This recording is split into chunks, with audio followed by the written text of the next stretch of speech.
UP तक, UP का number 1 YouTube channel. अभी ओपीडी, आईपीडी और लैब सर्विसेज चल रहे हैं और इस इनॉग्रेशन के बाद ये पूरा फंक्शनल हो जाएगा, जिसमें अभी फ़िलहाल उद्घाटन के बाद 750 बेड नेशन को समर्पित होगा, लेकिन अभी 300 पहले फेज में 300 बेड आईपीडी चालू हो जाएंगे। बेड्स की फिलहाल कितनी क्षमता है, उसको आगे कितना तक हम ले पा रहे अभी हैं? 300 बेड फिलहाल हम कार्यान्वित कर देंगे और फिर 750 बेड का अभी आया, जो आगे फिर 1000 बेड तक एक्सटेंड किया जाएगा। प्रधानमंत्री नरेंद्र मोदी गोरखपुर को एम्स की सौगात देने जा रहे हैं। ये सौगात इसलिए महत्वपूर्ण है क्योंकि पूर्वांचल में जिस तरीके से इन्फेसिलाइटिस और तमाम बीमारियों को लेकर के पूरा दारोमदार गोरखपुर के बीआरडी मेडिकल कॉलेज पे होता था, वो अब कई हद तक कम होने जा रहा है।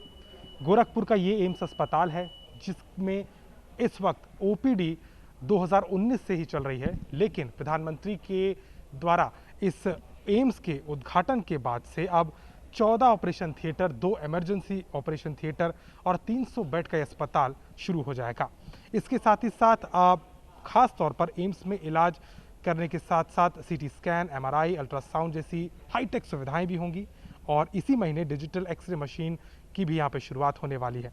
इसके साथ ही साथ आने वाले समय में अलग अलग सुपर स्पेशलिटी के यहाँ पे डिपार्टमेंट्स बनाए गए हैं, जिनमें डॉक्टरों से जितने भी मरीज़, खास तौर पर गोरखपुर के आसपास के जितने भी ज़िले हैं, चाहे महाराजगंज की बात करें, जितने भी आसपास के इलाके हैं, सिद्धार्थनगर, वहाँ से जो मरीज़ों की संख्या ज़्यादातर आती थी वो अब कम होती नज़र आएगी।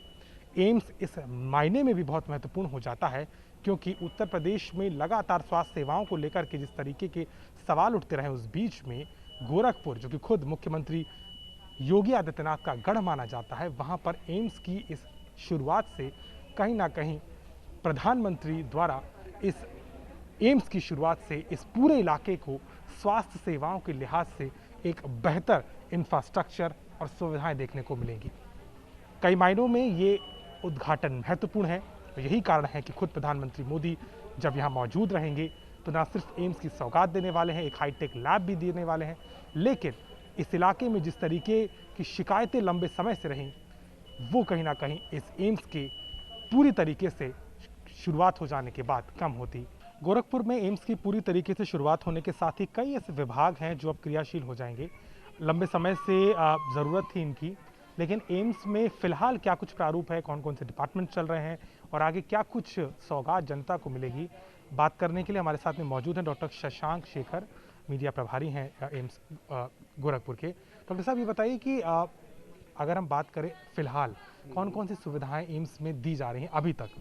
अभी ओपीडी, आईपीडी और लैब सर्विसेज चल रहे हैं और इस इनॉग्रेशन के बाद ये पूरा फंक्शनल हो जाएगा, जिसमें अभी फ़िलहाल उद्घाटन के बाद 750 बेड नेशन को समर्पित होगा, लेकिन अभी 300 पहले फेज में 300 बेड आईपीडी चालू हो जाएंगे। लोगों का टेस्ट शुरू हो जाएगा, रेडियो डायग्नोसिस विभाग चालू हो जाएगा और जल्दी अभी 14 जैसे कि सामान्य ओपीडी और सुपर स्पेशलिटी ओपीडी चलाई जा रही है, तो उसमें भी और आगे सुपर स्पेशलिटी ओपीडी भी बढ़ाई जाएगी, तो उस सब की सुविधा यहाँ के लोगों को मिला करेगी एम्स के द्वारा। क्या क्या ऐसी चीज़ें हैं, हम बात करें जैसे आप हमें ओटी के बारे में बता रहे थे, 14 ओटी हैं, 2 इमरजेंसी ओटी हैं, इसके अलावा कौन कौन सी और हाईटेक सुविधाएं हैं जो जनता को मिलने जा रही हैं?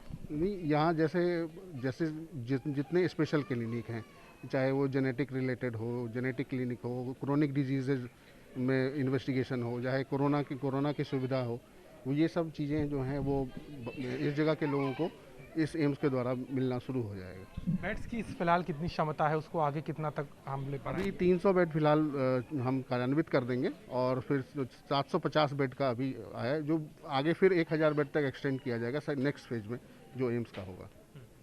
अच्छा, आप मरीजों के फुटफॉल की अगर बात करें, औसत कितने मरीज फिलहाल आ रहे हैं? क्योंकि हम देख रहे हैं कि ओपीडी है, लगभग 14 डिपार्टमेंट्स ऑलरेडी चल रहे हैं। कितनी उम्मीद कर रहे हैं इनॉग्रेशन के बाद, किस तरीके से मैनेजमेंट इसको देख रहा है? क्योंकि ओपीडी तो पहले से ही हमारी बहुत रश वाली जाती थी, मतलब 2 से 2500 लोग प्रतिदिन आते थे, तो अभी ठंड के टाइम में अभी प्रतिदिन 16 से 1800 मरीज प्रतिदिन यहाँ देखे जा रहे हैं और हमने ऑनलाइन अपॉइंटमेंट का सिस्टम चालू कर रखा है, जिसके वजह से मरीजों को बहुत आसानी हो गई है। उनको लाइन में बहुत देर घंटों इंतज़ार नहीं करना पड़ता है और जिससे कि मरीजों को सुविधा होती है और अपने समय से आते हैं, उनके लिए सुबह 8 बजे आके लाइन में नहीं लगना, जब अपॉइंटमेंट का टाइम है तब वो आके और दिखा के चले जाते हैं। तो अभी करीब 1800 मरीज़ प्रतिदिन यहाँ देखे जा रहे हैं। लेकिन अब गर्मियों में या फिर जब मार्च अप्रैल का टाइम होता है तब यहाँ पर 2600-2700 पेशेंट पर डे हो जाते हैं। स्टाफ की अगर हम बात करें, कितने यहाँ पर डॉक्टर्स और कितना टोटल स्टाफ इस वक्त काम कर रहा है? अभी 83 डॉक्टर हैं जो कि परमानेंट फैकल्टी यहाँ ज्वाइन कर चुके हैं और 100 जूनियर डॉक्टर्स हैं, जिसमें 50 सीनियर रेजिडेंट और 50 जूनियर रेजिडेंट हैं। और उसके अलावा पैरामेडिकल स्टाफ है, लैब इंचार्ज है, ऑफिस अटेंडेंट है, तो काफ़ी स्टाफ हैं जो आने वाले समय में चूंकि फेज वाइज और बढ़ेगा काम, तो इसमें और इजाफा होने की उम्मीद है। अभी टोटल ये फर्स्ट फेज़ में 183 डॉक्टरों की पोस्ट है। फिर नेक्स्ट फेज़ में 122 डॉक्टर और ऐड होंगे, जिसमें मोस्टली सुपर स्पेशलिटी विभाग हुआ करेंगे, जैसे कार्डियोलॉजी है, CTVS है, यूरोलॉजी है, पीडियाट्रिक सर्जरी है, मेडिकल ऑन्कोलॉजी है, सर्जिकल ऑन्कोलॉजी है, जो कि सुपर स्पेशलाइज्ड ब्रांच है।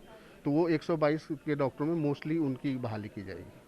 क्योंकि प्रधानमंत्री इसका लोकार्पण करने वाले हैं, तो क्या कुछ ऐसी चीज़ें हैं जो आपको लगता है कि एक माइलस्टोन होंगी गोरखपुर के लिहाज से, चूँकि एम्स पूरी तरीके से इस्टेब्लिश हो जाएगा? कौन सी चीज़ों को आपको लगता है कि एक माइलस्टोन होगी? एक तो सबसे बड़ा ये सिर्फ गोरखपुर ही नहीं है, पूरा ये ड्रेनेज एरिया है। बिहार में आप सिवान, गोपालगंज, यहाँ बस्ती तक के लोग और इधर गोरखपुर और नेपाल, सारे लोग इससे लाभान्वित होंगे। और एक ये बहुत बड़ा ये टर्सरी केयर सेंटर है, जहाँ ना सिर्फ इलाज होगा, यहाँ जो है रिसर्च का काम भी बहुत किया जाएगा, जिससे कि लोगों को आने वाले समय में के लिए एक लैब का भी इनॉग्रेशन RMS और उसके अलावा भी जो हम ये एक्चुअली मेडिकल कॉलेज है, तो यहाँ जो डॉक्टर्स आ रहे हैं वो बच्चों को पढ़ाएंगे भी, MBBS छात्र और MD की पढ़ाई भी हुआ करेगी, उसके साथ रिसर्च भी होगा, जिससे हमारे आने वाले टाइम में जो यहाँ की कठिनाई है वो दूर हो सकेगी। अच्छा, एक बहुत महत्वपूर्ण सवाल पूछना चाहता हूँ, डॉक्टरों की क्षमता जो है, उपलब्धता, वो भी एक चैलेंज रही है हेल्थ डिपार्टमेंट के लिए। आपको लगता है कि डॉक्टर्स ओपन होंगे अब